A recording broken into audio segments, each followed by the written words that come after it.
क्रांति की शुरुआत जो है वो दूसरों से उम्मीद रखकर नहीं होती है। क्रांति की शुरुआत होती है खुद क्रांति बनने से।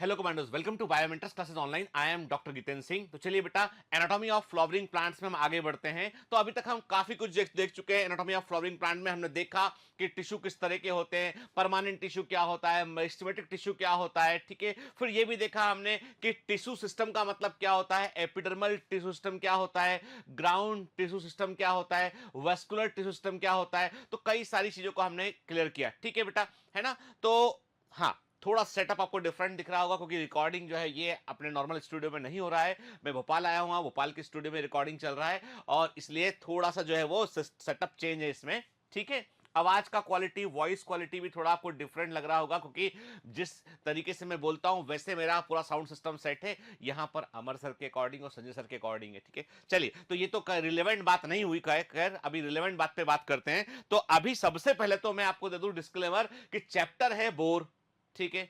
चैप्टर है बोर, तो बोर चैप्टर में जो है नींद यदि आपको आ जाती है तो उसमें मेरी जिम्मेदारी नहीं होगी। जागते रहना भाई, ठीक है। जागते रहोगे तो एग्जाम में अच्छा करके आओगे, ठीक है। तो सबसे पहले तो कुछ क्वेश्चन कर लूं मैं आपसे, ठीक है। बुरा तो नहीं मानेंगे क्वेश्चंस का। तो बताओ मेरे को, what is the meaning of exarch xylem. Exarch xylem का मतलब क्या होता है, ठीक है। What is the meaning of endarch xylem, इसका मतलब क्या होता है, ठीक है। एक्सार्क जाइलम क्या मतलब क्या होता है, एंडार्क जाइलम का मतलब क्या होता है, ठीक है। बताइए किसमें आपको बाइकोलेटरल वेस्कुलर बंडल देखने मिलते हैं, किसमें आपको बाइकोलेटरल वेस्कुलर बंडल देखने मिलते हैं, ये भी आपको बतलाना है, ठीक है। तो आपको बताना है कि एक्सार्क जाइलम क्या होता है, एंडार्क जाइलम क्या होता है, कहां आपको जो है बाइकोलेटरल वेस्कुलर बंडल जो है वो देखने मिलते हैं, ये आपको बताना है, ठीक है ना। क्लियर। तो याद है आपको कि हमने देखा था कि डाइकॉट स्टेम में वेस्कुलर बंडल होते हैं कॉन्जाइंट कोलेटरल ओपन टाइप। किसमें? डाइकॉट स्टेम में वेस्कुलर बंडल होते हैं conjoint collateral open type. Gymnosperm के स्टेम में होते हैं conjoint collateral open type. Monocot के स्टेम में होते हैं conjoint collateral close type. Clear. Conjoint collateral close type होते हैं मोनोकॉट के स्टेम में, ठीक है। फिर हमने कहा था कि लीफ के अंदर, एंजियोस्पर्मिक लीफ के अंदर वेस्कुलर बंडल होते हैं कॉन्जाइंट कोलेटरल क्लोज टाइप, याद रखिएगा, ठीक है। और रूट में हमेशा वेस्कुलर बंडल होते हैं radial type. R for radial, R for root के रूट के अंदर जो वेस्कुलर बंडल का अरेंजमेंट है वो होता है रेडियल टाइप का होता है, चाहे वो डाइकॉट की रूट हो चाहे वो मोनोकॉट की रूट हो। क्लियर। चलिए, है ना। तो हमने ब्रीफ में ये इसका फंडा क्लियर किया और हमने देखा भी था बेटा कि जब हम वेस्कुलर बंडल को बोलते हैं ओपन टाइप, तो ओपन टाइप में हम किसकी बात कर रहे होते हैं, हम बात कर रहे होते हैं कैम्बियम की बात कर रहे होते हैं। यदि इसकी पट्टी प्रेजेंट है तो ओपन टाइप है। और ये कैम्बियम कौन सा होता है कि ये कैम्बियम कौन सा कैम्बियम बेटा, ये कैम्बियम होता है फेसिकुलर कैम्बियम, इंट्राफेसिकुलर कैम्बियम होता है कि जब ये कैम्बियम की पट्टी नहीं मिलेगी तो क्या बोलोगे आप, बोलोगे वेस्कुलर बंडल है वो क्लोज टाइप। क्लियर, ठीक है ना। तो अब एक काम करते हैं, अब हम जो है थोड़ा सा जो है यहां पर हम एक काम करेंगे कि हम आगे एनसीईआरटी में आगे बढ़ने के पहले हम जो जितना हमने जाना है, जितना अब तक हमने ज्ञान प्राप्त किया है ना, उस ज्ञान प्राप्त को हम क्या करेंगे, टेबल में कन्वर्ट करेंगे। तो अभी आप जो है वो मेरे साथ नोट करते चल रहा है कि कोई भी यदि पेन उठा के नोट नहीं किया ना तो डांट पड़ेगी, ठीक है। तो जैसा बोल रहा हूं वैसा फॉलो कीजिए। कॉपी में 2 कॉलम बना लीजिए, comparison between root and stem. Root और स्टेम में क्या कंपैरिजन है इसको हम देखते हैं, ठीक है। तो एक बार हम रूट में नोट करेंगे, एक बार हम स्टेम में नोट करेंगे बेटा, ठीक है। 2 कॉलम बना लीजिए, ठीक है, रूट और स्टेम में कंपैरिजन के। चलिए पहले रूट में लिखते हैं misty in colour, misty in colour and irregular in shape. देखो ये तो मॉर्फोलॉजिकल फीचर हो गया इसमें, है ना। धूसर रंग की होती है, अनियमित आकार की होती, आकृति की होती है। धूसर रंग की होती है, अनियमित आकृति की होती है। Misty in colour and irregular in shape, ठीक है, लिखा। अब स्टेम में लिखेंगे बेटा, स्टेम में लिखेंगे यूजली ग्रीन। सामान्यतः यूजली ग्रीन एंड स्ट्रेट, सामान्यतः क्या होते हैं हरे, और सामान्यतः क्या होता है हरे और सीधे होते हैं। यूजली तना क्या होता है सामान्यतः हरा होता है और सीधा होता है, यूजली ग्रीन एंड स्ट्रेट, हमेशा सीधा नहीं था, यूजली लिखा ना बेटा अधिकतर, ठीक है। दूसरा डिफरेंस लिखेंगे हम, रूट में लिखेंगे हम, nodes and internodes are not distinct. अब ये हमने तो जो ज्ञान प्राप्त किया सबको एक साथ लिख रहे हैं हम यहाँ पे, ठीक है ना। Nodes and internodes are not distinct, node और इंटरनोड अलग अलग नहीं होते हैं, कि स्टेम में लिखा हमने nodes and internodes are well marked, node और इंटरनोड जो होते हैं वो अलग से हमें दिखाई पड़ते हैं, कि याद रखिए रूट में नोड और इंटरनोड नहीं पाए जाते हैं, जबकि स्टेम में नोड और इंटरनोड पाए जाते हैं। रूट को हम बोलते हैं ना कि आलू अंडरग्राउंड स्टेम है, क्योंकि उसमें नोड और इंटरनोड पाए जाते हैं, ठीक है ना बेटा। जबकि स्वीट पोटैटो जो है वो क्या बेटा बेटा वो रूट का मॉडिफिकेशन होता है, तो नोड और इंटरनोड का पाए जाना स्टेम की कैरेक्टरिस्टिक होता है, क्लियर, ठीक है। नेक्स्ट अंतर लिखते हैं इसमें हमने लिखा रूट में spines and thorns are not found, के रूट में लिखा हमने कि इसमें स्पाइन और थॉर्न्स के जो कांटे होते हैं ना बेटा, देखो याद रखो, अब कोई पूछेगा आपसे कि बताओ स्पाइन में और थॉर्न में क्या अंतर है, तो आपको बताना होगा कि स्पाइन लीफ के मॉडिफिकेशन से जो कांटे बनते हैं वो स्पाइन होते हैं, और जो स्टेम से या एक्सिलरी बर्ड के मॉडिफिकेशन से बनते हैं वो थॉर्न होते हैं, ठीक है। तो रूट में क्या लिखा आपने, spines and thorns not found, और स्टेम में प्रेजेंट, स्टेम में ये पाए जाते हैं। क्या प्रेजेंट भाई, रूट जो है रूट में यदि स्पाइन एंड थॉर्न नहीं है तो स्टेम में स्पाइन और थॉर्न प्रेजेंट है, ये पाए जाते हैं स्टेम के अंदर, ठीक है, स्पाइन एंड थॉर्न पाए जाते हैं, क्लियर, ठीक है। नेक्स्ट अंतर लिखते हैं यहां पे हमने लिखा रूट में लिखा हमने यूनिसेल्ड एपिडर्मल हेयर, याद है ना, यूनिसेल्ड एपिडर्मल हेयर यूनिसेल्ड होते हैं, जिनको हम क्या बोलते हैं, जिनको हम कहते हैं रूट हेयर कहते हैं, जिनके लिए हम क्या वर्ड यूज करते हैं, रूट हेयर वर्ड का हम इस्तेमाल करते हैं। तो यूनिसेल्ड जो है वो एपिडर्मल हेयर होते हैं, जिनको हम रूट हेयर कहते हैं, जबकि स्टेम में क्या होते हैं मल्टी सेल्ड जो है वो एपिडर्मल हेयर होते हैं, जिनको हम कहते हैं ट्राइकोम, भूलने का नहीं भाई, ठीक है ना, भूलना नहीं बेटा, है ना। तो क्या बोलते हैं रूट में जो यूनिसेल्ड हेयर है उनको हम जो है वो रूट हेयर कहते हैं, स्टेम में जो मल्टी सेल्ड हेयर है उनको हम ट्राइकोम कहते हैं, ठीक है।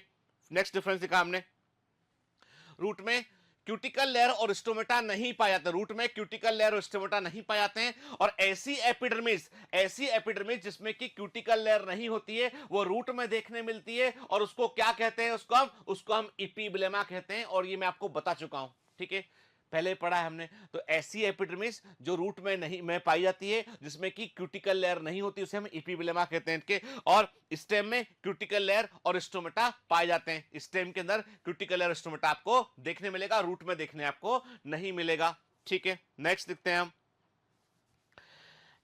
रूट में लिखा हमने epidermis takes the function of water absorption from soil, epidermis का काम मिट्टी से वाटर का एब्जॉर्प्शन करना होता है, जबकि स्टेम में क्या लिखा हमने epidermis takes the function of protection, epidermis का काम क्या होता है सुरक्षा प्रदान करना होता है। रूट में एपिडर्मिस जो है वो वाटर का एब्जॉर्प्शन करती है, ठीक है, वाटर के एब्जॉर्प्शन के लिए जो है वो सरफेस एरिया भी बढ़ाती है, किसके थ्रू द रूट है, ठीक है। तो हमने क्या कहा, रूट में एब्जॉर्प्शन इसका काम होता है, स्टेम में इसका काम होता है प्रोटेक्शन प्रोवाइड करना, क्लियर।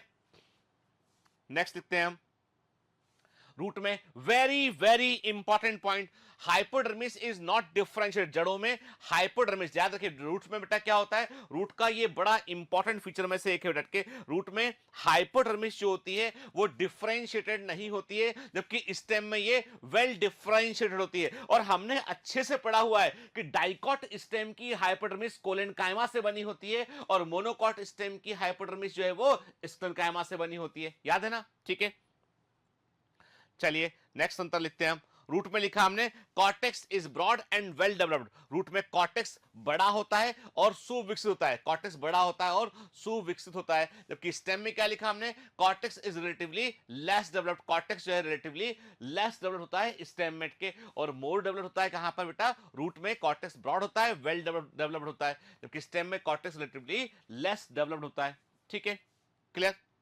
नेक्स्ट डिफरेंस लिखा हमने, रूट में पैसेज सेल पाई जाती हैं। अब ये पैसेज सेल क्या चीज होती है बेटा, मैंने कहा था, आपको बताया था कि एंडोडर्मिस जो होता है वो एंडोडर्मिस क्या करता है, वो वाटर टाइट जैकेट के रूप में काम करता है, उसमें कैस्परेंट स्ट्रिप पाई जाती हैं, वाटर को बाहर के बाहर रोक लेंगी, तो वाटर को अंदर लाना है तो क्या करना पड़ेगा, हमें कोई रास्ता देना पड़ेगा, जैसे कि एक डैम में दरवाजे होते हैं ना बेटा, डैम के दरवाजे खोल देते हैं तो फिर वाटर का फ्लो दूसरी तरफ होने लगता है।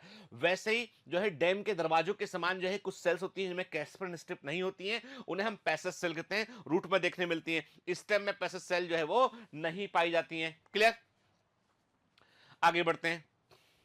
ठीक है, रूट में लिखा हमने पेरिसाइकिल सिंगल लेड और पेरेनकाइमेटस होती है। पेरिसाइकिल जो है वो सिंगल लेड होती है, पेरेनकाइमेटस होती है, जबकि स्टेम में पेरिसाइकिल जो होती है वो मल्टी लेड होती है और स्क्लेनकाइमेटस होती है। याद रखना के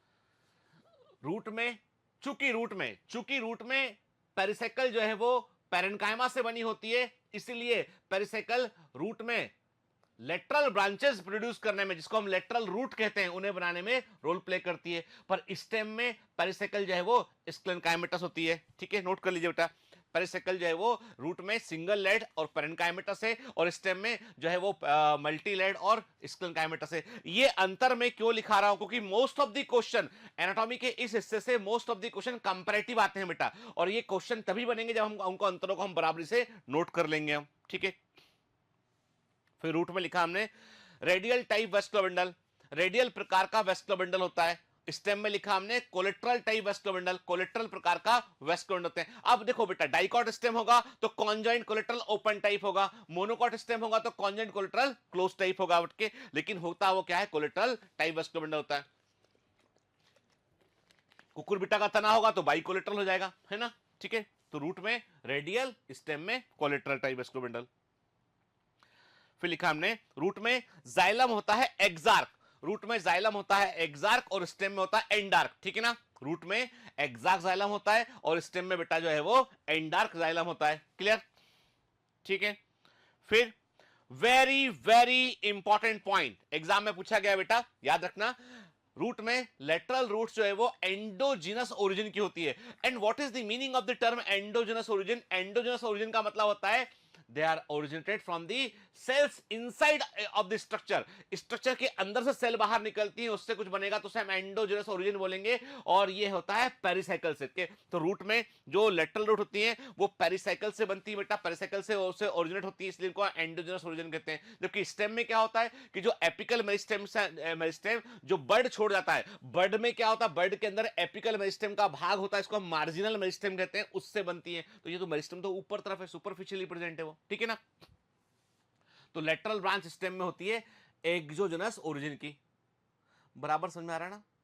ठीक है, चलिए अब ये तो बात की हमने अंतर देखा किसके ऊपर? हमने अंतर देखा रूट और जो है स्टेम के बीच क्या अंतर है। अब हमको अगले पॉइंट पर जाना है कि भैया मोनोकॉट स्टेम और डाइकॉट स्टेम में क्या अंतर है। मोनोकॉट स्टेम और डाइकॉट स्टेम में क्या अंतर है? तो दो कॉलम बना लो, पहले कॉलम में लिख लो डाइकॉट स्टेम, दूसरे में लिख लो मोनोकॉट स्टेम। तो ये एनिमेशन यही बतला रहा है कि एक बार डाइकॉट स्टेम में नोट करेंगे हम और एक बार हम मोनोकॉट स्टेम में नोट करेंगे हम। ठीक है ना, क्लियर? चलिए, तो डाइकॉट स्टेम में लिखते हैं पहला पॉइंट बेटा हम। ठीक है, multi celled trichome generally present, dicot के तने में सामान्यतः बहुकोशी ट्राइकोम हमको देखने मिलेंगे। Multi cell trichome generally present किसमें बेटा? डाइकॉट स्टेम में आपको ये देखने मिलेंगे। मोनोकॉट स्टेम में क्या लिखेंगे आप? ट्राइकोम जनरली एब्सेंट, ट्राइकोम सामान्यतः देखने नहीं मिलेंगे। ठीक है, मोनोकॉट स्टेम में सामान्यतः ट्राइकोम देखने आपको नहीं मिलेंगे, डाइकॉट स्टेम में ट्राइकोम आपको देखने मिलेंगे। ठीक है, दूसरा अंतर लिखते हैं जो मालूम है आपको के, ऑलरेडी मैंने अभी बताया आपको के।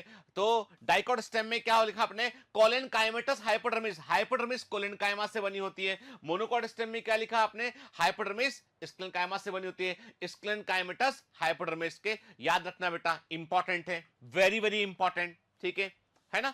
तो डाइकॉट स्टेम में कोलेनकाइमेटस हाइपोडर्मिस होता है और मोनोकॉट स्टेम में स्क्लेनकाइमेटस हाइपोडर्मिस होता है। क्लियर? फिर नेक्स्ट अंतर लिखते हैं, डाइकॉट स्टेम में कॉर्टेक्स जो है वो डिस्टिंक्ट होता है, कॉर्टेक्स डिस्टिंक्ट होता है, अलग से कॉर्टेक्स दिखाई पड़ता है। मोनोकॉट स्टेम में कॉर्टेक्स डिस्टिंक्ट नहीं होता है। अब ऐसा क्यों होता है? मोनोकॉट स्टेम में ध्यान से बेटा बात सुना, मोनोकॉट स्टेम में वेस्कुलर बंडल अपने आप को रिंग में अरेंज नहीं करते हैं। मोनोकॉट स्टेम में वेस्कुलर बंडल अपने आप को रिंग में अरेंज नहीं करते हैं, बल्कि वो ग्राउंड टिश्यू में स्कैटर्ड, बिखरे हुए होते हैं।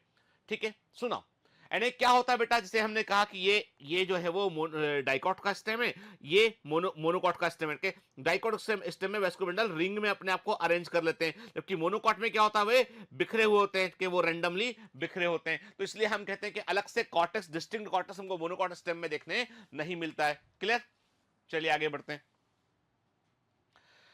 नेक्स्ट डिफरेंस लिखा हमने यहां पे, डाइकोट स्टेम में एंडोडर्मिस और पेरिसेकल वेल डिस्टिंक्ट होगा। अब भाई जब कॉर्टेक्स होगा तभी तो वेल डिस्टिंक्ट होगा ये सब चीजें। जब कॉर्टेक्स ही नहीं होगा, सब कुछ ग्राउंड टिश्यू होगा और वेस्कुलर बंडल बिखरे होंगे, तो ना तो एंडोडर्मिस दिखाई पड़ेगा आपको, ना पेरिसेकल आपको साफ साफ दिखाई पड़ेगा इसमें के। तो क्या लिखा डाइकोट स्टेम में, लिखा हमने कि एंडोडर्मिस और पेरिसेकल वेल डिस्टिंक्ट, सुविकसित सुविभजित प्रकार से हमको एंडोडर्मिस और पेरिसेकल दिखाई पड़ती हैं। और मोनोकॉट स्टेम में क्या लिखा हमने, endodermis and pericycle are not distinct, endodermis और पेरिसेकल हमको अलग से नहीं दिखाई पड़ती हैं। ठीक है, क्लियर?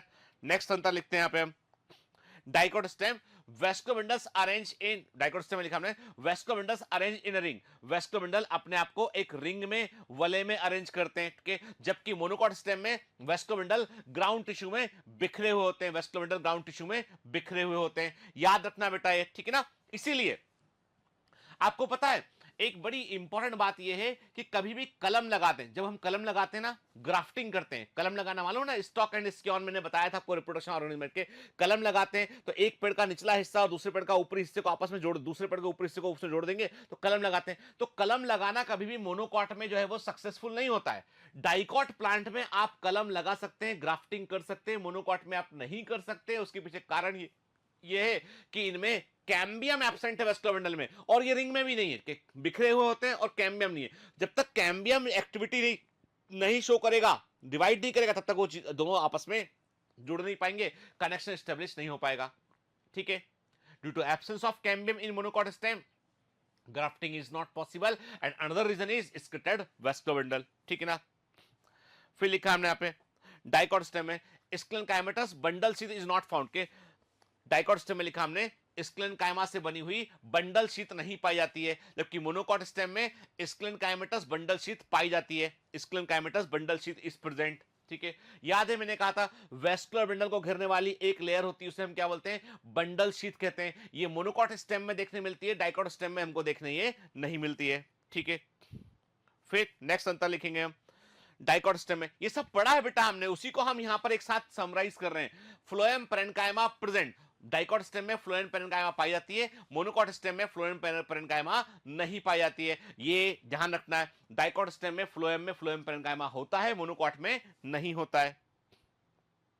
फिर ये मैंने पिछली क्लास में आपको बताया था बेटा, याद है पुट के, डाइकॉट स्टेम में वेस्कुलर बंडल में लाइसोजिनस कैविटी नहीं होती है, जबकि मोनोकॉट स्टेम में वेस्कुलर बंडल में लाइसोजिनस कैविटी पाई जाती है, जो सेल्स के डिस्ट्रॉय होने पर बनती है। और ये डिस्ट्रॉय होने वाली सेल्स बेसिकली प्रोटोजाइलम सेल्स होती हैं, इसलिए इसको बोलते हैं प्रोटोजाइलम लेक्यूना कहते हैं, प्रोटोजाइलम लेक्यूना कहते हैं। ठीक है ना? याद है बेटा, पिछली क्लास में हमने इसके ऊपर बात किया था।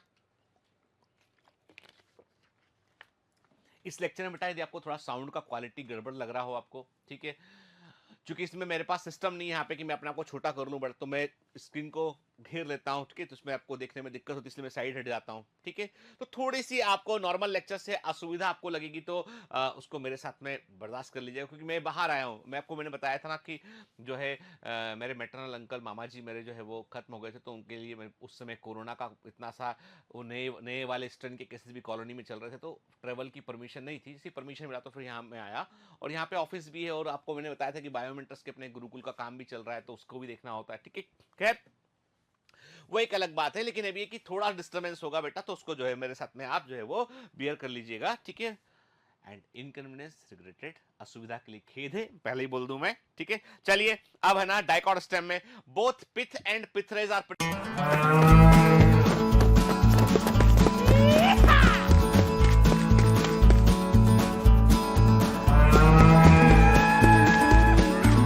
Hi, sorry to disturb you in between lecture, but it's important to inform you. You should download Biomentors app from Google Play Store. We need your support, so please take subscription to become an official commando of Biomentors. Bye bye. Continue your lecture. अब देखो भाई, जहां cortex होगा वहां medulla होगा। जब एक गोले के दो हिस्से हम देख सकते हैं तो पेरिफेरी वाला कहलाता है कॉर्टेक्स, बीच वाला कहलाता है मेडुला। जिसमें कॉर्टेक्स ही नहीं है उसमें क्या मेडुला होगा? नहीं होगा। ठीक है, तो डाइकोट स्टेम में पित्त और पिथरे दोनों प्रेजेंट है। मोनोकॉट स्टेम में पित्त और पिथरे नहीं पाए जाते क्योंकि वेस्कुलर बंडल बिखरे होते हैं ग्राउंड टिश्यू के अंदर। ठीक है, ना कॉर्टेक्स है ना मेडुला है। तो मोनोकॉट स्टेम में पित्त एब्सेंट, याद है हमने लिखा था पिछली बार। फिर नेक्स्ट अंतर लिखते हैं, डाइकोट स्टेम में सेकेंडरी ग्रोथ हमको देखने मिलती है। सेकेंडरी ग्रोथ होती है विड्थ में, चौड़ाई में होती है, जबकि मोनोकॉट स्टेम में हमको सेकेंडरी ग्रोथ देखने नहीं मिलती है। तो याद रखिए बेटा, वेस्कुलर कैम्बियम सेकेंडरी ग्रोथ के लिए रिस्पॉन्सिबल होता है। तो इसमें कैम्बियम वेस्कुलर बंडल चूंकि मोनोकॉट स्टेम में क्लोज टाइप है, डाइकोट में ओपन टाइप है। Open type open for the growth, कि नए तरह के वेस्कुलर बंडल बन सकते हैं, क्लोज टाइप में नहीं बन सकते।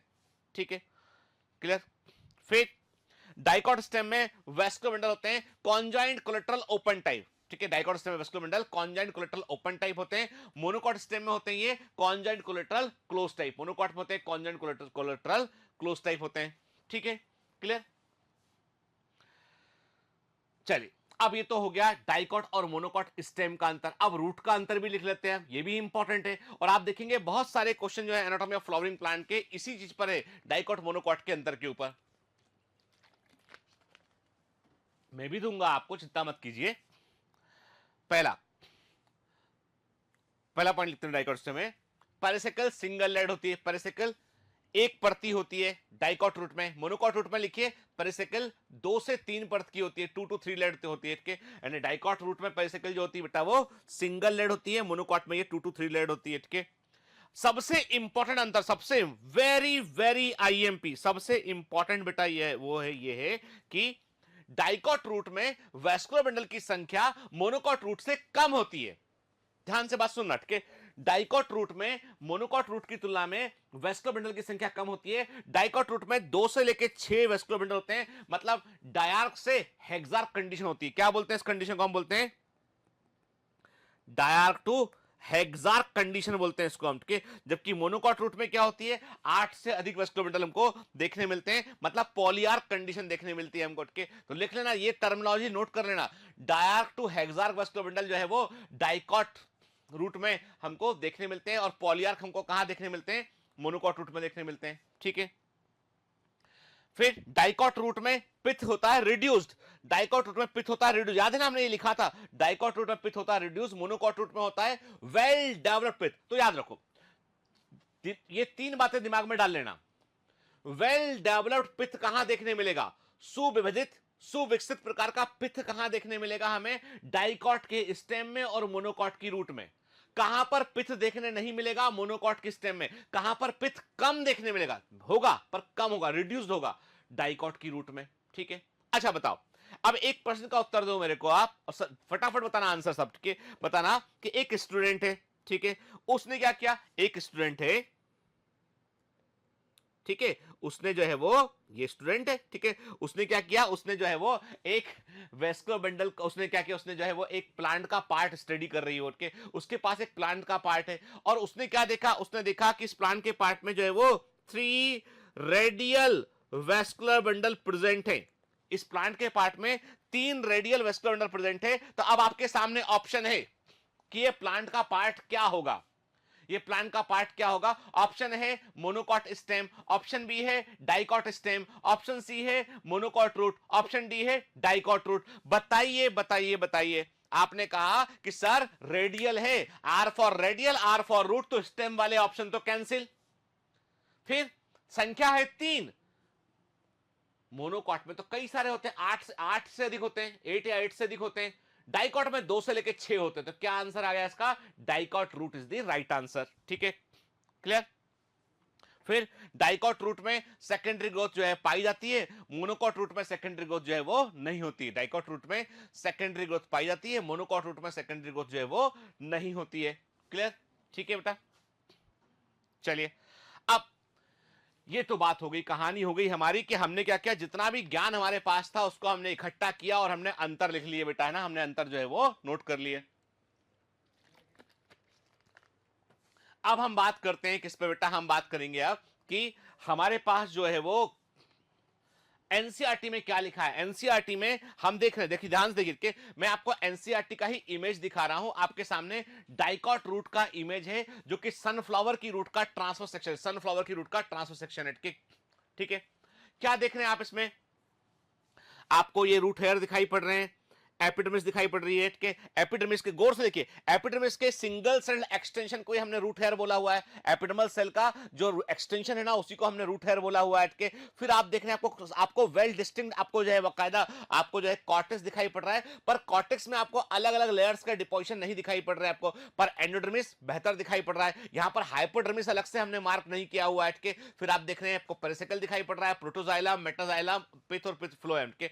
अब देखो बेटा, आपको एक काम करना है कि आपको जो मैंने जो है वो वर्कबुक दे रखा है, जो आपके पास में वर्कबुक है ना बेटा, उसमें इमेजेस दे रखी हैं, उनको जरूर बेटा जो है लेवल कर लेना उसको के। और ये क्वेश्चन मैं आपको डीपीपी के अंदर ये क्वेश्चन दे दूंगा ताकि आपको इसकी प्रैक्टिस हो जाए बेटा, ठीक।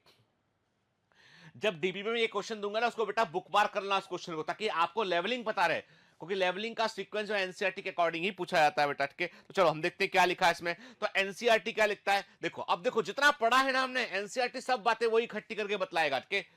The outermost layer is epiblema, सबसे बाहर वाली परत को इपिबुलेमा कहते हैं। इपिबुलेमा का मतलब क्या, ऐसी एपिडर्मिस जिसमें क्यूटिकल नहीं होता है।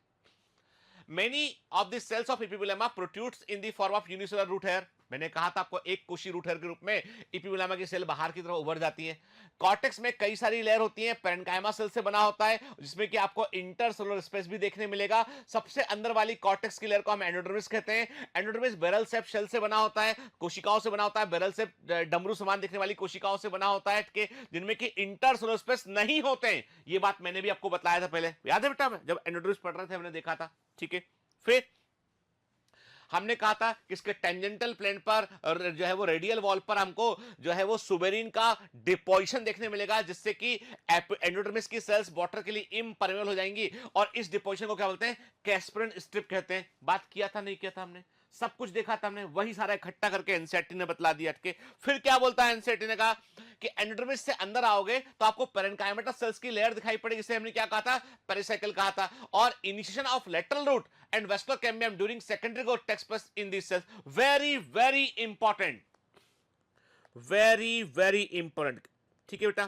क्या होता है, देखो बेटा, जो है मोनोकॉट रूट होगी ना तो जो पेरिसाइकिल है वो लेटरल रूट्स को प्रोड्यूस करेगा। डाइकॉट रूट होगी, लेटरल रूट्स को पेरिसाइकिल जो है वो प्रोड्यूस करेगा। लेकिन डाइकॉट रूट में सेकेंडरी ग्रोथ होगी, और सेकेंडरी ग्रोथ के लिए हमको एक कैम्बियम की रिक्वायरमेंट होगी। तो वो कैम्बियम कहां से बनेगा, वो कैम्बियम पेरिसाइकिल उसको प्रोड्यूस करेगा, ठीक है। यानी पेरिसाइकिल जो है वो वेस्ट कैम्बियम को प्रोड्यूस कर सकता है। क्या लिखा इसमें, initiation of lateral root and vascular cambium during the secondary growth takes place in this cells. किन सेल्स की बात कर रहे हैं हम, पेरिसाइकिल सेल्स की बात कर रहे हैं।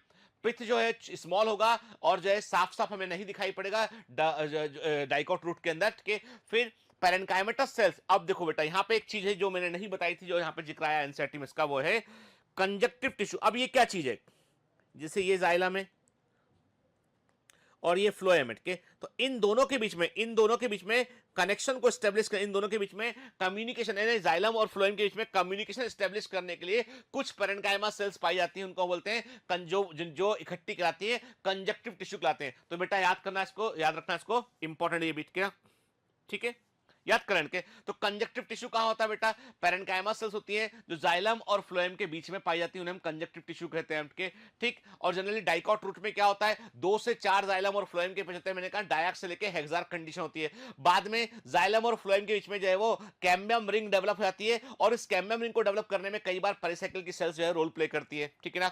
फिर all the tissues inner side of the endodermis से अंदर के सभी टिश्यू, जैसे पेरिसाइकिल हुआ, वेस्कुलर बंडल हुआ, पिथ हुआ, ये सब क्या कहलाते हैं, ये स्टील कहलाते हैं, इनको हम स्टील कहते हैं। याद है स्टील का कॉन्सेप्ट वॉन टीकमैन डुलेट ने दिया था। अब देखो आपको लग रहा था सर बता रहे हैं तो ये सब एनसीईआरटी, देखो आ गया ना एनसीईआरटी वहीं पहुंचा जहां से हमने शुरू किया था, एनसीईआरटी वहीं पहुंच गया है। सो तो नहीं गया ना, सुन रहे मेरी बात ना, कि कहां पहुंच गया, वहीं पहुंच गया, ठीक। अब मोनोकॉट रूट की बात करते हैं तो क्या लिखा, मोनोकॉट रूट की एनाटॉमी भी डाइकॉट रूट के समान ही होती है कई एस्पेक्ट में। इसमें भी एपिडर्मिस देखने मिलेगा, कॉर्टेक्स होगा, एंडोडर्मिस होगा, पेरिसाइकिल होगा, वेस्कुलर बंडल होगा, पिथ होगा। इसमें फर्क इतना सा है कि डाइकॉट रूट में वेस्कुलर बंडल संख्या में कम होते हैं, मोनोकॉट रूट में अधिक संख्या में होते हैं। पॉलीआर्क देखिए आप ये वर्ड इसने बकायदा हाईलाइट किया हुआ है कि पॉलीआर्क के यानी 6 से अधिक वेस्कोबंडल हमको यहां पर देखने मिलते हैं। पिथ लार्ज होगा, वेल डेवलप्ड, जबकि डाइकॉट रूट में पिथ क्या था, रिड्यूस था, मोनोकॉट रूट में वेल डेवलप्ड होगा। ठीक है, और मोनोकॉट रूट जो है वो सेकेंडरी ग्रोथ नहीं करती है। ठीक है, देखिए ये मोनोकॉट रूट है बेटा, है ना। ठीक है, तो अब आपको ये बेटा ना, आप याद रखना के यहां पर जो जो एनसीईआरटी का जो इमेज है उसमें जो वेस्टोबंडल की दे रखी है ना बेटा, इसमें देख रहे हो आप, जाइलम देख रहे हो आपके, फ्लोएम देख रहे हो आपके, तो वेस्टोबंडल की संख्या जो है ना वो डाइकॉट रूट में कम होती है, मोनोकॉट में अधिक होती है। ठीक है ना, क्लियर। चलिए अब आते हैं फिर जो हमने डिफरेंस नोट किए थे ना, वही सब हम एनसीईआरटी के अकॉर्डिंग देख रहे हैं अभी। तो डाइकॉट स्टेम की बात करते हैं। डाइकॉट स्टेम में क्या लिखा, उन्होंने कहा कि the transfer section of typical young dicot stem shows that the epidermis is the outer most protective layer. अब सबको पता है भाई, एपिडर्मिस जो होती है सबसे बाहर वाली प्रोटेक्टिव लेयर होती है, जिस पर कि जो है वो क्यूटिकल जमा होता है, ट्राइकोम होगा, कुछ इस पे स्टोमेटा होंगे। ठीक है, क्लियर। सेल्स जो मल्टीपल लेयर में सेल्स जो है वो पेरिसाइकल और जो एपिडर्मिस के बीच में सेल होंगे, उसे कॉर्टेक्स बोलेंगे हम के। अब देखो बेटा, एपिडर्मिस और पेरिसाइकल के बीच में क्या क्या प्रेजेंट है। एपिडर्मिस के नीचे है हाइपोडर्मिस, उससे अंदर है जनरल कॉर्टेक्स, उससे अंदर है एंडोडर्मिस, और एंडोडर्मिस से अंदर है पेरिसाइकल। तो कोई पूछता है आपसे कि एपिडर्मिस और पेरिसाइकल के बीच में क्या है, कॉर्टेक्स है। कॉर्टेक्स में कितनी लेयर है, 3 लेयर है। बाहर वाला, सबसे बाहर वाली layer just below the epidermis is the hypodermis, then the general cortex, और सबसे अंदर वाली लेयर क्या होती है, सिंगल लेयर होती है, वो एंडोडर्मिस होती है। ठीक है, देखो यही पढ़ा हुआ है ना हमने, है ना। मैंने आपको कहा था ना कि ट्रांसफर सेक्शन का एक डायग्राम अपन लोगों ने बनाया था क्लास के अंदर बेटा, तो मैंने कहा था कि उसको याद रखना, वो बहुत काम आएगा उठ के। तो सबसे बाहर एपिडर्मिस है, उससे अंदर क्या हो गया, कॉर्टेक्स के अंदर, यानी कॉर्टेक्स की आउटर लेयर क्या होगी, हाइपोडर्मिस, उस कोलेनकाइमा से बनी होती है बेटा, कोलेनकाइमा से बनी होती है डाइकॉट स्टेम में क्या, और मोनोकॉट स्टेम में ये स्क्लेनकाइमा से बनी होती है। मैकेनिकल सपोर्ट प्रोवाइड करती है तने स्टेम कोट के। फिर कॉर्टिकल लेयर जो होती है हाइपोडर्मिस के नीचे होती है, इनको हम जनरल कॉर्टेक्स बोलते हैं, पैरेन्काइमेटस सेल से बनी होती है, इनके बीच में इंटरसेलुलर स्पेस हमको देखने मिलते हैं। इनर मोस्ट लेयर कॉर्टेक्स की होती है, एंडोडर्मिस होती है। एंडोडर्मिस में हमको बड़ी मात्रा में स्टार्च ग्रेन देखने मिलते हैं, तो इस परत को हम स्टार्च शीट भी कहते हैं। ठीक है, एंडोडर्मिस में बड़ी संख्या में हमको स्टार्च ग्रेन भी देखने मिलते हैं, इसलिए इसको बेटा हम स्टार्च शीट भी कहते हैं। क्लियर, सारी बातें हमने ऑलरेडी पढ़ी हुई है। ठीक है, फिर pericycle is present on the inner side of the endodermis and above the phloem in the form of semilunar patches of sclerenchyma. याद रखिएगा। ठीक है, क्या बोल रहा है, याद है ना बेटा, मैंने कहा था आपसे कि जो है वो हम जब बात कर रहे हैं बेटा कि जो है वो पेरिसाइकल की बात करें, तो पेरिसाइकल जो होती है बेटा यहाँ पे किससे बनी होती है, अपना जो डाइकॉट स्टेम है उसमें स्क्लेनकाइमा से बनी होती है। फ्लोएम के ऊपर होगी, एंडोडर्मिस से अंदर तरफ होगी ये, और जो फ्लोएम के ऊपर वाला हिस्सा होगा वो हमको अर्धचंद्राकार, सेमी लूनर मतलब होता है अर्धचंद्राकार पैच के रूप में हमको वो दिखाई पड़ेगा उठ के। In between the vestibundle there are few layers of radially placed parenchymatous cells present। मैंने कहा ना, याद है आपको, हमने डाइकॉट स्टेम का, जब हमने जो है वो डाइकॉट स्टेम का ट्रांसफर सेक्शन बना रहे थे, तो मैंने कहा था कि पित्त को चारों ओर से कौन घेर रहा है, वेस्टोबंडल घेर रहा है, और दो वेस्टोबंडल को अलग अलग कौन कर रहा होता है, पिथरे अलग अलग कर रही होती है, वही है बेटा। ठीक है, और वेस्टोबंडल अपने आप को रिंग में अरेंज करते हैं, और रिंग में वेस्टोबंडल का अरेंजमेंट डाइकॉट स्टेम की कैरेक्टरिस्टिक होता है के। और वेस्टोबंडल जो होते हैं बेटा वो जो है डाइकॉट स्टेम में कॉन्जॉइंट, कोलेट्रल और ओपन टाइप के होते हैं, और एंडार्क कंडीशन हमको देखने मिलती है डेवलपमेंट के दौरान के, एंडार्क। ठीक है, और रूट में क्या होती है बेटा, एक्सार्क होती है, स्टेम में क्या होती है, एंडार्क होती है। फिर मैंने आपसे कहा कि बीचों बीच सेंट्रल पोर्शन में हमको जो है पिथ देखने मिलेगा, जो कि पैरेन्काइमेटस सेल से बना होगा, जो फूड स्टोर करने का काम करेगा। ठीक है, देखिए आप, है ना, डाइकॉट स्टेम को देखते हैं, देख रहे हैं बीच में पिथ दिखाई पड़ रहा है आपको, बीचों बीच पिथ है बड़ा सा। देखिए एपिडर्मिस है, एपिडर्मिस में एपिडर्मल हेयर भी दिख रहे हैं, जो कि मल्टी सेल्ड हेयर होंगे, ट्राइकोम बोलेंगे। एपिडर्मिस के नीचे हाइपोडर्मिस है, देन पैरेन्काइमेटस जो है वो जनरल कॉर्टेक्स है, फिर एंडोडर्मिस है, उसके अंदर फिर पेरिसाइकल है, देन दी वेस्टोबंडल हमको दिखाई पड़ रहा है, बीच में हमको पिथ दिखाई पड़ रहा है ना बेटा। ठीक है, फिर एक हिस्सा है इसका, एक हिस्सा, दोनों इमेज आपको बेटा, ये दोनों इमेज याद रखनी है। और इसके लिए आपको मैंने बार बार आपसे कह रहा हूं बेटा, वर्कबुक बड़ी इंपॉर्टेंट चीज है जो आपको मिली है, जिसको आपको भरना है। उसमें केवल इमेजेस दे रखी खाली करके, उसमें कि उसमें लेवलिंग नहीं दे रखा, वो लेवलिंग सब आपको करते चलना है। जितना ही चैप्टर बेटा कवर कंप्लीट हो गए ना, उनको हमें लेवलिंग करते हुए आगे बढ़ना है। ठीक है, क्लियर, ठीक, चलिए आगे बढ़ते हैं। अब मोनोकॉट स्टेम में क्या फर्क है, देखो बेटा, है ना, मोनोकॉट स्टेम में सबसे बड़ा फर्क तो ये आता है कि मोनोकॉट स्टेम में हाइपोडर्मिस स्क्लेरेन्काइमा से बनी होती है, डाइकोट स्टेम में ये कोलेनकाइमा से बनी होती है बेटा के। और मोनोकॉट स्टेम में वेस्कोबंडल रिंग में अरेंज नहीं होते हैं, बिखरे हुए होते हैं, स्कैटर्ड होते हैं ओट के, और इनके आसपास स्क्लेरेन्काइमा से बनी हुई बंडल शीथ भी होती है इनके। और जो है इनमें बड़ी मात्रा में ग्राउंड टिश्यू होता है जो पेरेन्काइमा से बना होता है। वेस्कोबंडल जो होते हैं कॉन्जाइंट कोलेटरल क्लोज टाइप के होते हैं, ठीक है। और याद रखिएगा जो वेस्कोबंडल पेरिफेरी पे होते हैं वो छोटे साइज के होते हैं, बीच वाले थोड़े से बड़े साइज के होते हैं इनके। फ्लोएम में फ्लोएम पेरेन्काइमा नहीं होती है। और प्रोटोजाइलम लेक्यूना मतलब वाटर कंटेनिंग कैविटी जो वेस्कोबंडल के अंदर देखने मिलती है उसे प्रोटोजाइलम लेक्यूना बोलते हैं, और वो लाइसोजेनस कैविटी होती है, वो पाई जाती है। पढ़ा है कि नहीं पढ़ा हमने, बताओ, पढ़ा ना हमने, ठीक है।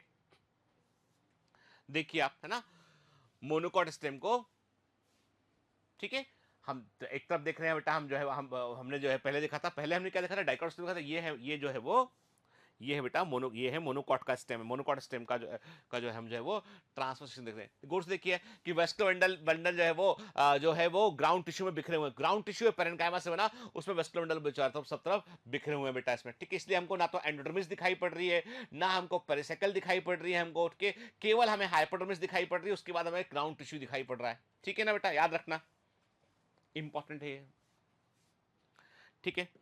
अब ये तो बात हुई किसके बारे में, हमने क्या देखा, हमने देखा डाइकोट रूट मोनोकॉट रूट में क्या अंतर है उसको लिखा, डाइकोट स्टेम मोनोकॉट स्टेम में क्या अंतर है उसको लिखा हमने, फिर हमने एनसीईआरटी के अकॉर्डिंग क्या बताया गया उसको देख लिया हमने। अब हम आगे बात करेंगे बेटा एनाटॉमी ऑफ लीफ पर बात करेंगे। और अभी क्या आपकी एनसीईआरटी में उन्होंने एनाटॉमी ऑफ लीफ को कंपेयर कर दिया मोनोकॉट डाइकोट में, लेकिन पहले हमें बेसिक एनाटॉमी तो उसकी पता होना चाहिए, यानी लीफ की पहले बेसिक एनाटॉमी आपको पता होना चाहिए, तब हम बेटा आगे बात करेंगे। देखिए ध्यान से, ये आप एक लीफ का जो है वो क्रॉस सेक्शन देख रहे हैं, एक लीफ का आप जो है वर्टिकली ओरिएंटेड 3 डायमेंशन आप स्ट्रक्चर दिखाई पड़ रहा है आपको। इसमें सबसे ऊपर आपको क्यूटिकल दिखाई पड़ रहा है, फिर आप देख रहे हैं अपर एपिडर्मिस है, फिर नीचे आपको पैलिसेड मेसोफिल सेल दिखाई पड़ रही है, उसके अंदर फिर नीचे फिर आपको दिखाई पड़ रही है स्पॉन्जी मेसोफिल सेल दिखाई पड़ रही है। मतलब कहने का मतलब ये है कि लीफ के अंदर जो लीफ की जो सेल होती है, ग्रीन फोटोसिंथेटिक सेल होती है, उनको हम मेसोफिल सेल कहते हैं, वो दो हिस्सों में डिफरेंशिएटेड दिखाई पड़ रही है। जब आपको ऐसी लीफ दिखाई दे, जब आपको ऐसी लीफ दिखाई दे मतलब वो डाइकोट की लीफ है। डाइकोट की लीफ में आपको जो है वो जो है डॉर्सीवेंट्रल लीफ दिखाई पड़ेगी, आपको ऊपर की सरफेस पे आपको पैलिसेड पेरेन्काइमा दिखाई पड़ेगा, नीचे स्पॉन्जी पेरेन्काइमा दिखाई पड़ेगा आपको, जबकि मोनोकॉट की लीफ में ऐसा नहीं होता है, ठीक है। देखिए जाइलम ऊपर तरफ है, फ्लोएम नीचे तरफ। देखिए जाइलम जो है वो it is facing towards the upper and and phloem is facing towards the lower end of the leaf, leaf के निचले हिस्से को वो फेस कर रहा था फ्लोएम, ठीक है, ध्यान से ध्यान के।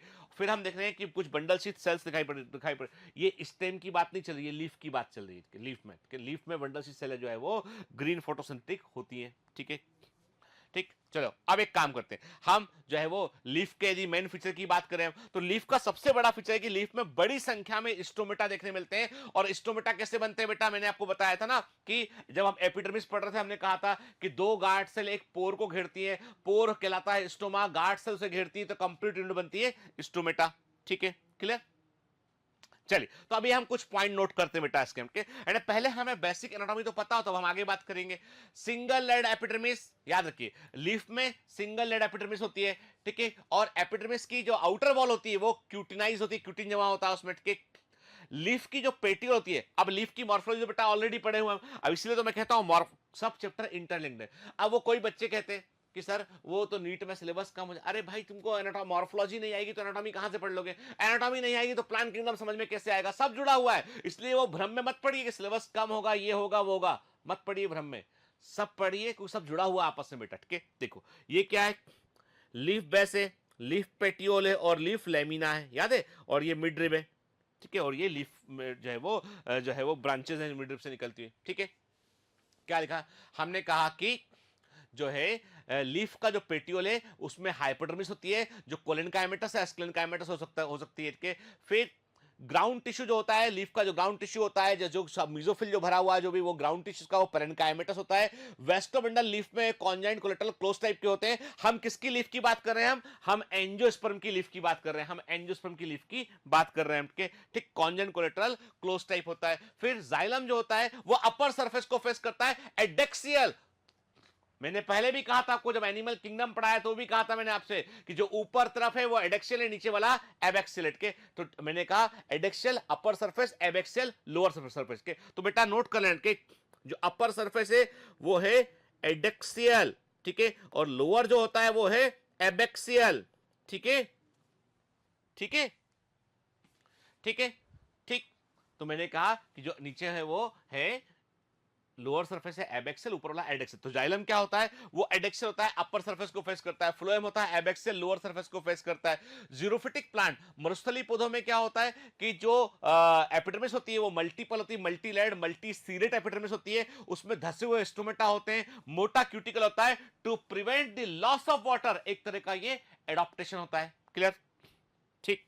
फिर जो लीफ का ग्राउंड टिश्यू होता है बेटा, जो दोनों एपिडर्मिस के बीच प्रेजेंट होता है, उसे मेसोफिल कहते हैं। याद रखना, वेरी वेरी इंपॉर्टेंट के डाइकॉट लीफ में डॉर्सी वेंट्रल मेसोफिल देखने मिलती है। मोनोकॉट लीफ, डाइकॉट लीफ होती है डॉर्सी वेंट्रल। डॉर्सी वेंट्रल का मतलब है कि मेसोफिल जो है दो जोन में बटी होती है। जो अपर सरफेस पे होती है पैलिसेड पेरेन्काइमा, जो कि कॉम्पैक्टली अरेंज सेल्स होती है, कॉलमनर सेल होती है, कॉम्पैक्टली अरेंज सेल होती है, जबकि लोअर होती है लूजली अरेंज पेरेन्काइमा होती है, लोअर स्पॉन्जी पेरेन्काइमा होती है। तो याद रखना, डॉर्सी वेंट्रल लीफ डाइकॉट में होती है, D for dicot, D for dorsiventral leaf के। इसमें दो जोन देखने मिलेंगे, अपर पैलिसेड पेरेन्काइमा, लोअर होता है spongy parenchyma. Palisade parenchyma columnar cell से बनी होती है और ये कॉम्पैक्टली अरेंज होती है। पैलिसेड पेरेन्काइमा में इंटरसेलुलर स्पेस देखने नहीं मिलेगा, जबकि स्पॉन्जी पेरेन्काइमा में आपको पेरेन्काइमा सेल्स आप दूर दूर होंगी, इंटरसेलुलर स्पेस देखने मिलेगा, ठीक है। मोनोकॉट लीफ की बात करते हैं तो आइसोबाइलेटर होती है, यूनिफॉर्म, सब तरफ एक समान मेसोफिल होती है। क्लियर। तो आइसोबाइलेटरल लीफ होती है मोनोकॉट में और डॉर्सी वेंट्रल लीफ होती है किसमें बेटा, वो होती है डाइकॉट में। क्लियर, ठीक है। फिर इन leaf protoxylem face towards the adaxial upper surface. अब एक देखो, हमें मालूम है ओवरऑल जाइलम भी ऊपर तरफ है एडेक्सियल सरफेस पे, लेकिन उसमें सबसे ऊपर है प्रोटोजाइलम, उसके नीचे है मेटाजाइलम के। मतलब ये है कि एक लीफ में हमें मालूम है कॉन्जाइंट, कोलेटरल, क्लोज टाइप वेस्कुलर होते हैं। ये जाइलम है, ये फ्लोएम है। जाइलम में ये प्रोटोजाइलम होगा और ये मेटाजाइलम होगा, के प्रोटोजाइलम और मेटाजाइलम, ठीक है ना। तो जाइलम में भी प्रोटोजाइलम ऊपर तरफ अपर सरफेस पे होता है, ठीक है। Bundle sheath present around the vascular of C4 plant. C4 plant very very important, याद रखना, जब प्लांट फिजियोलॉजी पढ़ेंगे तब बात करेंगे इस पर। उनके बंडल शीथ सेल जो है वो C4 प्लांट की में वेस्कुलर बंडल के चारों तरफ पाई जाती है, ठीक है। जो डाइकॉट की लीफ होती है उसको हम डॉर्सी वेंट्रल लीफ कहते हैं, उसको हम बाईफेशियल लीफ भी कहते हैं। और मोनोकॉट की लीफ को हम आइसोबाइलेटरल लीफ कहते हैं, उसको हम यूनिफेशियल लीफ भी कहते हैं। और आपको ध्यान है, मैंने आपको बताया था बेटा कि मोनोकॉट की लीफ में आपको बुलीफॉर्म सेल्स देखने मिलती हैं, जो लीफ की क्लोजिंग और ओपनिंग में रोल प्ले करती हैं, ठीक है। और जो kidney shape guard cell dicot में की लीफ में होती है, डाइकॉट में देखने मिलती है, स्टोमेटा में, डाइकॉट स्टोमेटा में देखने मिलती है, और मोनोकॉट स्टोमेटा में हमको डंबल शेप गार्ड सेल देखने मिलती है। याद है ना, एनसीईआरटी में भी लिखा हुआ है, तो देखा है इसको हमने ऑलरेडी, ठीक है। चलिए आज इसमें हम इतना ही करेंगे बेटा। तो आज के लेक्चर में हमने क्या देखा, आज के लेक्चर में हमने जो कुछ भी पढ़ा था अब तक प्लांट एनाटॉमी में, और बेटा हम बिल्कुल खत्म कर रहे हैं, आखिरी हिस्से में पहुंच चुके हैं। बस सेकेंडरी ग्रोथ बचा है, चैप्टर कंप्लीट, ठीक है। सेकेंडरी ग्रोथ के बाद चैप्टर कंप्लीट। तो हमने देखा कि जितनी चीजें हमने समझी उसी को हमने आज इंप्लीमेंट किया, और हमने जो है वो एनसीईआरटी में जो डिफरेंस देखे उसको देखा हमने। अब बेटा इमेज वाले, लेवलिंग वाले क्वेश्चंस के लिए तैयार रहिएगा आप। डीपीपी में क्वेश्चन दूंगा मैं आपको, और बड़े इंपॉर्टेंट क्वेश्चन होते हैं वो, ठीक है ना। क्लियर। तो आज का लेक्चर थोड़ा डिफरेंट आपको लगा होगा, को मुझे खुद रिकॉर्डिंग में जो है वो थोड़ा डिफरेंट लगा है यहाँ पे, क्योंकि वो होता है ना एक जगह काम करते करते आपकी हैबिट वैसी आती है उस काम के लिए। तो ठीक है ना, चलता है यार ना। ये कि ठीक है, तो कहने का मतलब है कि अच्छा लगा है तो बताइएगा जरूर के। चलिए तो बेटा पढ़ते रहिए, मेहनत करते रहिए, और चैप्टर इतना बोर भी नहीं है जितना मैं बोलता हूं उसको, इसलिए बोलता था कि आप अलर्ट रहें आप, ठीक है ना। तो चलिए तो पढ़ते रहिए, मेहनत करते बेटा, ऑल द बेस्ट।